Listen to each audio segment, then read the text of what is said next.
Daytona Beach, America's biggest rock festival, is returning. Hosted from the infield of Daytona International Speedway, 4 crazy nights featuring Kiss, Guns N' Roses, Korn, and Foo Fighters. Support Rockfeed by getting your tickets at the link in the description, and we'll see you at Welcome to Rockville. Machine Gun Kelly is on a press run for his new album, Mainstream Sellout, which comes out tonight at midnight. And he was asked about detractors who feel as though he is some sort of a poser, and he alluded to certain bands, I wonder who he's referring to, that do not like that he has the success that he has. This is what he said. I know it kills certain bands in that community that I got the success that I got, but I earned that shit. Dude, I was fucking loading up in the van with our drums and amps in 2010, driving to Indiana and Chicago, playing Warped Tour. I can tell you the fucking Wi-Fi codes to venues in Blackfoot, Idaho. Can you say that shit is a band? He also goes on to talk about artists who use backing tracks, which he claims he does not do during his performance, and that because of that, he is more punk rock than those that do. He says, quote, "Fuck that. At least mine sounds like how I was feeling that day, and maybe I was feeling angry or I was drunk and I didn't give a fuck. But if I have to be a scapegoat for people's own insecurities, whatever, I'm more punk rock than you are because at least I'm willing to put my ass on the line."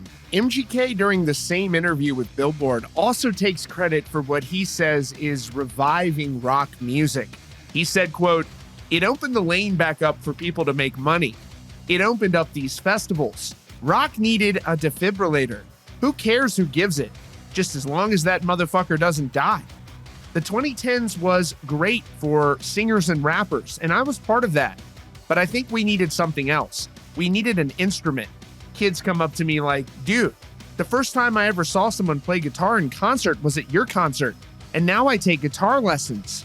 What's interesting from this interview is that MGK mentions certain bands. He could be referring to Slipknot, he could be referring to numerous Warped Tour bands that called him out, but the reasons that they're calling him out is certainly not just blind jealousy.